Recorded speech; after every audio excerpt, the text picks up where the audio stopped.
Hello, please? Yes, it is. Yeah, I want to report a skeleton. Where is this? It's in a cemetery. There are skeletons in cemeteries, sir. Yeah, I know skeletons are in What is the name of the cemetery, sir? It's a private one. And what, may I ask, were you doing there? What was I doing there? Never mind. The 126 freeway going towards Ventura is just loaded with all kinds of legends and bizarre hauntings and sightings. But across the street on the north side, there is a cemetery surrounded by white picket fences. The last body was buried there in 1985, and that constituted 86 bodies, except there was one that had been removed.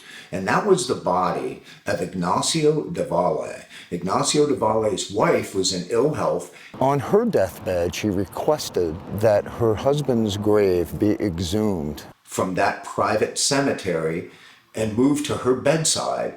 And then when she died, she was put in the same coffin with him as per her request and moved to the Calvary Cemetery in Los Angeles. But there's a coffin there that should be empty. And you can see in it, and it's a skeleton. And we found it. So whose is it?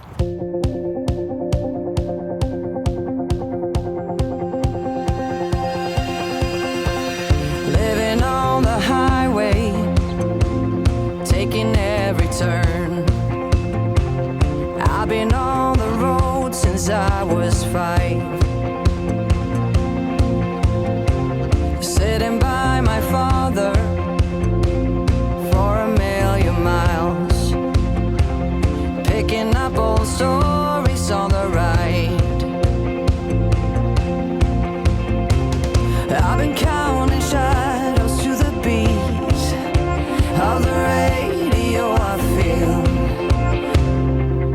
if we can keep the fire burning till I'm coming home. Rancho Camulos has a very rich history.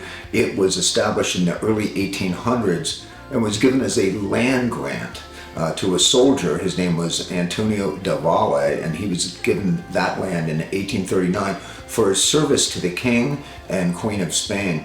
After his death, the ranch was passed on to his son, Ignacio, who we're talking about being buried there. The ranch eventually grew to have like 20 rooms and 200 employees, and it was flourishing even to a drought in some very bad times. And then in 1884, that really changed the game when they started raising racehorses there.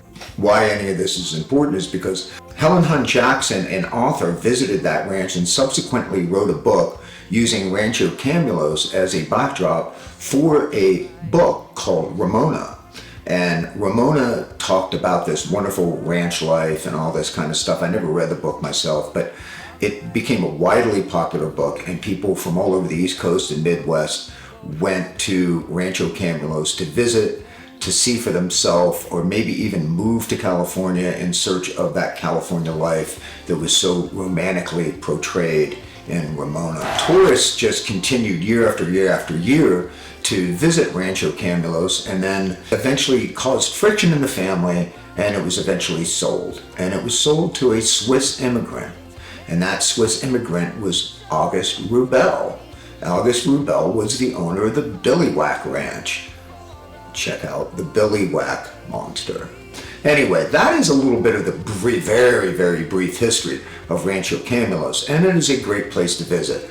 What you can't visit is the cemetery across the street. Okay, that is private property. The cemetery for Rancho Camulos, which is right across the way there in that big clump of tall trees over there. Now, before we go any further, I want you to know that it was a worker on those grounds that gave Lauren and I access to go up and take a look. It is private property, and people shouldn't just go up there.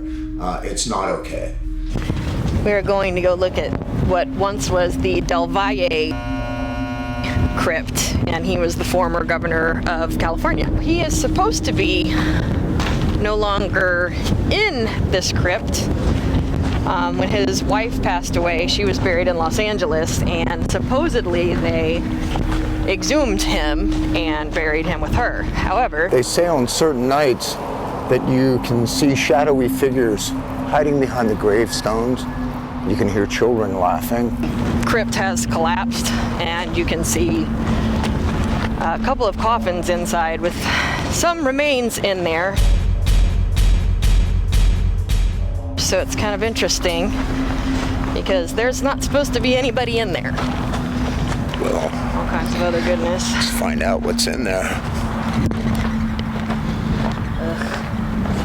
Great.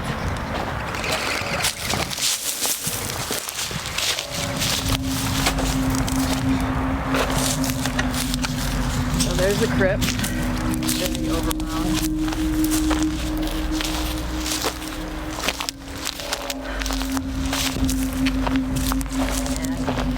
See it from here. We might have to go around, but you can see the coffin inside here.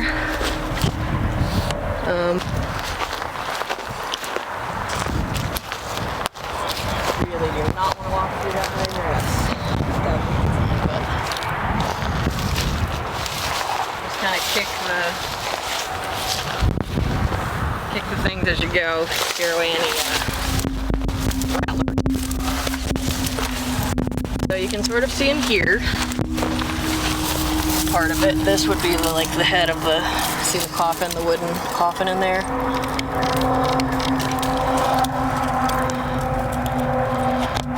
That's one. There's two in there. If you can get right here. Yeah, here you go. You can really see it right here. Oh yeah.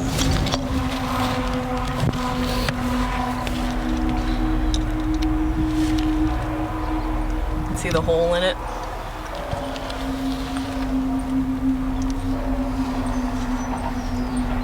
Reach right down in there and do a flash.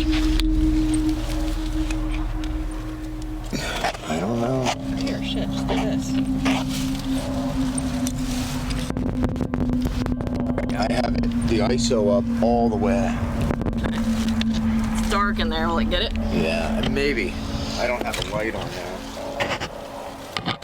Okay, let me see if I can get it. Yeah, you probably need a light, it's dark. Really dark. Come on.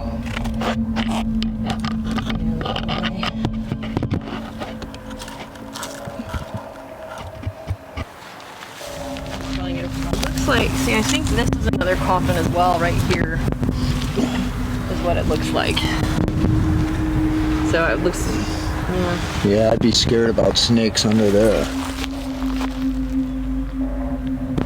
Okay, this is kind of crazy. There's another gravestone over there. This is just like a tiny little cemetery, and we are full of stickers right now.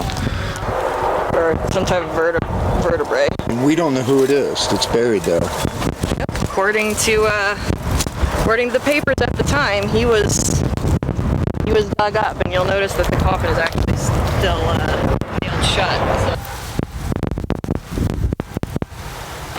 It's odd enough that they would keep the wooden coffins in there if a body was exhumed, A, and B, that they would nail it shut again. Yeah, I don't know, it seems strange. Something just isn't right about that. If you're new to this channel, consider subscribing, smash the like button, turn on your notifications so that you can be notified when I upload a new video. And I'm uploading at least a video a week. Take care of each other. And keep rock alive. Mwah.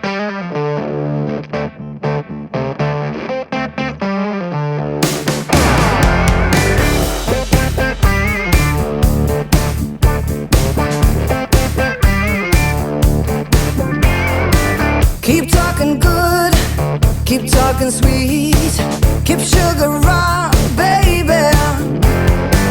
I got you good, I got you sweet.